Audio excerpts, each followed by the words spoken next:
Hello everyone and welcome back to part 2 of my free party video, which is a top list over all 28 Bleed 2 bosses rated. Yay! If you missed part 1, you can watch it up there. We go through spots number 28 through 20. And this video we're gonna cover number 19 through 11, and the top 10 is gonna come out in the next video coming very soon. It probably is already out when you watch this, but if it's not, it's gonna be out next Wednesday. So if you haven't watched the first part, I do strongly recommend you to watch it before watching this part. If you don't really care at all about the bottom of this list, I feel free to just continue here. But right now we're gonna begin this list, and we're gonna begin at spot number 19, coming up very soon, right now. On spot number 19 we have the lovely Kitty Chopper. The Kitty Chopper is quite an interesting fight, and it shares a little element with the number 20 spot in that the section between the mechanics is actually quite interesting here. The Kitty Chopper is between its core mechanics gonna shoot missiles, some of them being purple so you can reflect them back to her, which is quite an amazingly fun mechanic. But the thing here is that the boss has a lot of core mechanics coming up. There are 3 main attacks the boss can do. Is it 3? No, there's 4 actually, 4. I won't say it's 3 because the 4th one is basically just a part of one of the 3, but it's like not the full thing. The things this boss can do is to either shoot a missile at you that you can reflect if it's purple. If it's not purple, you're just gonna have to take it and some cars are gonna fly over the screen. It's not as terrifying as it looks. And another mechanic is that he is gonna go up in the air and shoot some bullets at you, which is a quite easily avoidable mechanic. And the 3rd one is gonna turn into a color and dash through the screen, either purple or yellow. If it's yellow, you're just gonna have to skip it sadly, and if it's purple, reflect it. The reason why I really want to reflect this one is because if she gets through the screen, she can either do one of the 2 parts of the 4th mechanic, which is that she can either fly behind the scene or she can fly across the screen shooting bullets at you. You really do not enjoy when she goes behind the scene because you can't damage her when she's over there. This fight is however a very enjoyable fight due to the fact that in its simplicity it's actually quite elegant. It's elegantly simple. It's a very early boss fight as well, so it's very much forgiven that this fight is a little bit on the easy end. But it isn't so easy so you feel like you're not doing anything, which means this fight is very well positioned here on number 19 on this list.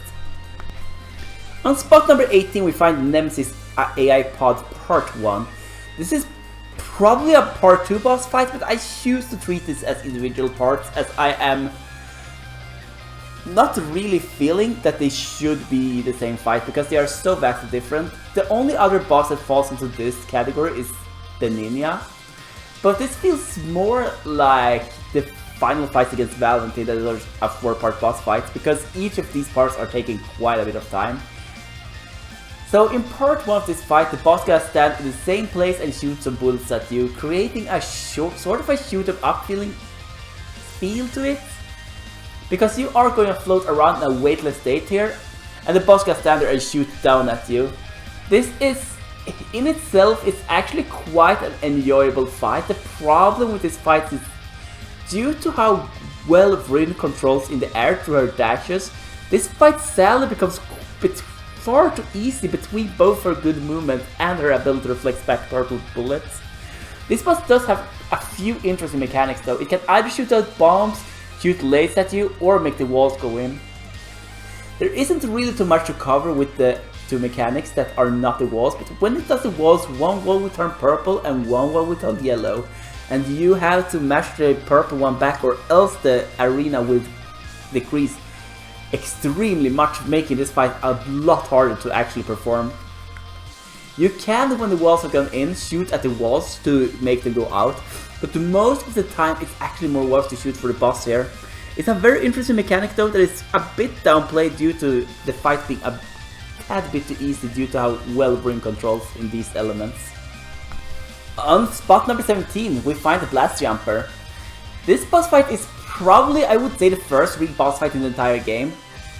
Ignore the invaders.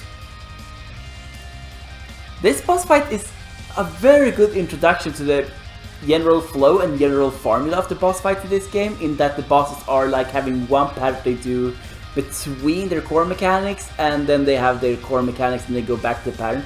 It's kind of like a song, you know, with the middle part being the refrain of the song and the boss like singing different verses when it does its core mechanics. And this boss is very, very well introducing you to this entire dance. The core mechanics are pretty simple. It can either fly very high and shoot down a rain of bullets, or it can hover over you, where you are either gonna have to stay below it and reflect the purple bullets, or just jump over it. And a third pattern that it can dash. It does have a side core pattern that it can do, that where it basically shoots a big blast towards you that's either purple or yellow.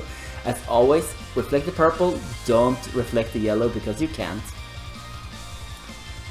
This is a very simple boss, but it's a very, very good introduction to core fight, and the refrain part is one of the easy ones in the game, but it doesn't leave you without anything to do. You can have a look at the blasters it has and see what colors they are lighting up. If it's lighted up purple, you can stand there and like reflect the bullets, otherwise you have to dodge. This creates a very wonderful little dance that is a very good introduction to the boss fights of Bleed 2. On spot number 16 we got the Segment Slider. The Segment Slider is a quite interesting boss, in that its main part is actually gonna be the refrain part we talked about before, when the little segments are going away from him and it's exposed to his core. The main problem with this boss is that there are a lot of times we are gonna have a very long wait time before you can actually hit the core, which means this fight can take way longer than you actually want it to take. And the mechanics between the shots are very boring. They are very boring. The boss either shoots a couple of bullets or it shoots out itself, kinda. It's very hard to explain it in words, but you see it here in the footage where the boss shoots out itself and a part is purply reflected. But generally speaking, the dodging part of the main part is actually quite fun to learn to dodge. But the fact that this boss can drag out a little bit longer than desired, and the between parts of that is a little bit lackluster, means that even though this boss is very good when it's good, there are some low energy moves in this boss fight which is holding it down a little bit. On spot number 15 we find Anti-Battalion, and this is a very interesting boss.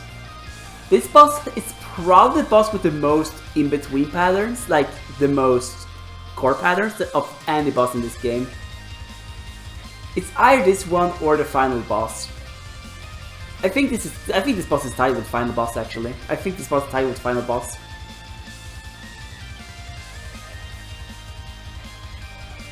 One, two, three, four, five. Yeah, it's tied with the final boss. This boss is a very RNG dependent boss on how easy it is, and some patterns are very much harder than others. But each of the patterns is very distinct and makes this boss feel very flexible in its approach of attacking.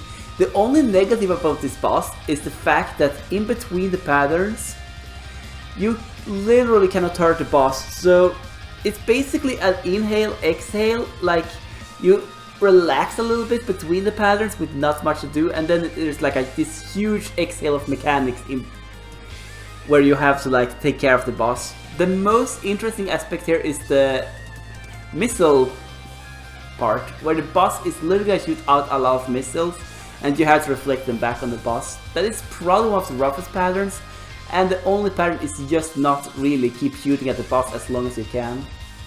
A recent little tech that was discovered about this boss fight is the fact that while it's in the shark mood and under the ground, you can actually hurt the boss while the boss is under the ground with weapons such as a katana. But yeah, this boss is sadly not gonna climb higher on this list. This boss would have been way higher on this list, by the way, if the between parts, if the refrain was better than it is here. Because the mechanics of this boss are probably the most fun in the entire game. But the in-between parts are just you waiting for the next part, which is just getting boring and stale. So this boss can't reach higher than number 50 due to that. On spot number 14 we find Nemesis AI Pod Part 2. This is the second part of the boss fight we talked about before. And this boss fight is having the same controls, but this time it's way more action heavy. The boss can travel all around the screen and is gonna do some mechanics while it does it. If you fail a mechanic here, you are heavily punished. It's pretty much like the Valentine car fight, only that it's a little bit worse because it's not really free here to keep dodging the boss while it moves around. There is a pattern to it though. It's gonna go clockwise, then counterclockwise, then clockwise and counterclockwise. So it's very easy once you get the hang of it to predict how this boss is going around, which is gonna be very, very important, as when you handle most of the mechanics there's gonna be a little bit of an opening on the boss. But this opening is not gonna be very big. And you can only damage the boss in this opening, so you have to spin around with the boss to deal damage while it moves around. This makes this a very interesting boss in that it is a very, very living boss in a way. That you are pretty much always focused when playing against this boss. There is no downtime here, every single thing you do has to be corrected. The only big thing against this boss is, as I said, it's a very much too much punishing to fail a mechanic on this fight, and makes the fight risks to go on way longer without you doing much at all. But even still, this is one of the more fun boss fights of the game when you get it. And it's always a boss fight to look forward to when you do play through this game. On spot number 13 we find Mirrorcore MK2. This boss is a remake of a boss from the first Bleed game, which a lot of the bosses in this game honestly are.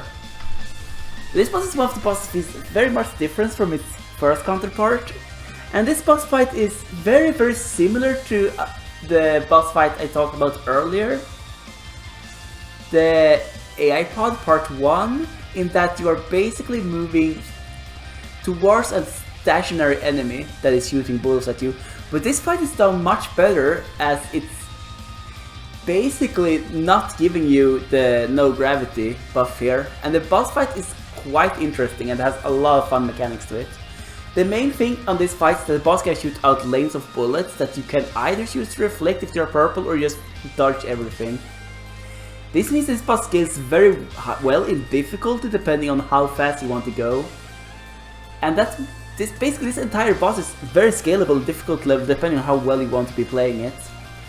If you want to not care at all about how you beat the boss, this boss is quite easy, which is quite a bit important for a boss in the first stage to beat. This is, by the way, the final boss of the first stage. And it's still this complex.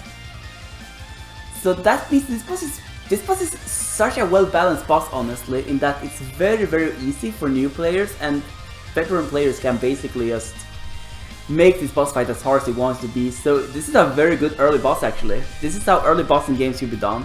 Easy to beat, difficult to master. This is just such an elegant boss fight. The main mechanic to keep track on here is that the boss sometimes enters a move which can shoot a lot of bullets. Depending on which difficult level, there are a different amount of patterns. The roughest pattern I would say is the one where the boss is shooting a lot of bullets in some lanes, so you have to stay in very specific positions to not get hit. But that mechanic is quite a bit fun and gives you a lot of room for skillful gameplay display very early on in the game. There are really nothing bad about this boss at all. It's a very solid early game boss. Very solid all around. On spot number 12 we find Valentine B. This is the second part of the 4-part boss fight against Valentine. And this is a pretty interesting boss fight in that she is starting to throw enemies all over you here. She is using her telekinetic skills here to basically take up some scraps and turn them into things to throw at you. You can also pick up a big bazooka and start shooting at you, where she's gonna be shifting between purple and yellow stuff. Reflect the purple, avoid the yellow as always. Sometimes these explode into smaller balls, and it's very much an interesting mechanic to handle. The most nasty one though is when she takes a lot of the enemies and turn them into long lanes of things of things that falls down to you with like one big opening. The problem with this mechanic is that it's very rough to dodge at times, so you are expected to be using the slow motion here to dodge this. And it's quite a fun mechanic to handle. It's very much a skill check for the player to try to dodge all of this. But due to the fact that this boss fight, you have so much health, it doesn't really hurt you too much to fail it. But it's gonna make later parts of this fight rougher, and that is very relevant as this fight is followed up by probably one of the hardest fights in the game. So you really don't want to take the damage here. It's never enough to kill you to take damage here, but it's going to make the rest of this fight stage a lot rougher. So this boss is very much a very good pre-boss to the harder boss. It's very interesting. But yeah, this is a very good boss fight, all and true. It's not really dangerous, but it's not really meant to be. On spot number 11 we find Robogippy as Stu.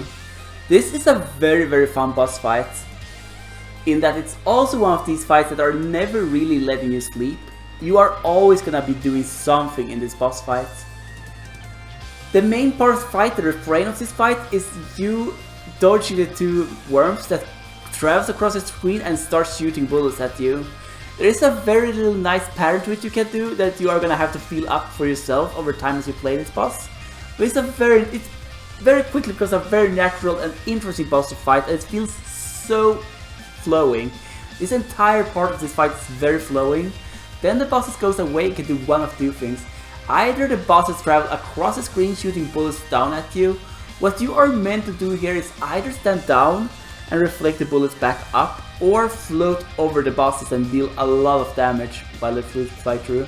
Or they can start digging down and up and shoot bullets at you as they go up.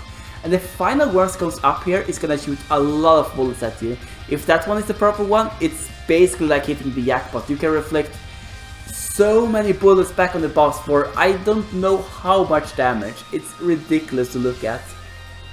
This is such a flowing boss fight, and there's really no downtime here, so the fight never truly feels boring.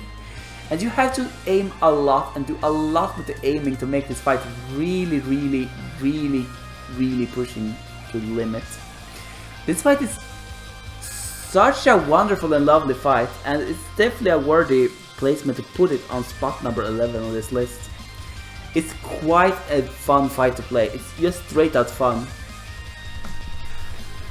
Now that was part 2 of this 3-parter. The next part is, as I mentioned before, gonna come out soon. We're just gonna cover the top 10 of this little list. If you have been keeping track, you should be able to tell what fights are coming up next, and if you're not, please look forward to knowing what fights are gonna come up the top 10 here. From this point on the list, only the best of the best fights are gonna be here, and oh my, this was very rough cut to make. This is gonna be a very rough cut to make on the final 10 entries here. Every single fight in this game almost is a good fight. I can't stress it enough how well designed the boss fights are in this game, and only because the fight is lower on this list does not mean it's a bad fight. It just means that the fights that are gonna come up here next are gonna be so ridiculously good. If you are interested in watching that video, the link will be coming up here right when I post this video. It's probably gonna be replaced by some other video until then. And if you're interested in like top lists like this, especially about Bleed 2, I do once again strongly recommend my top 7 list over weapons in Bleed 2 to tackle these bosses. It's a very interesting video coming up here with the top 10 entries, and I am as excited about you to reveal this as you are to be watching what's gonna come up here. Until next time, stay safe, stay cute, and lots of hugs to everyone. And I'll see you in the next video. Have a nice one and see you then. Bye for now.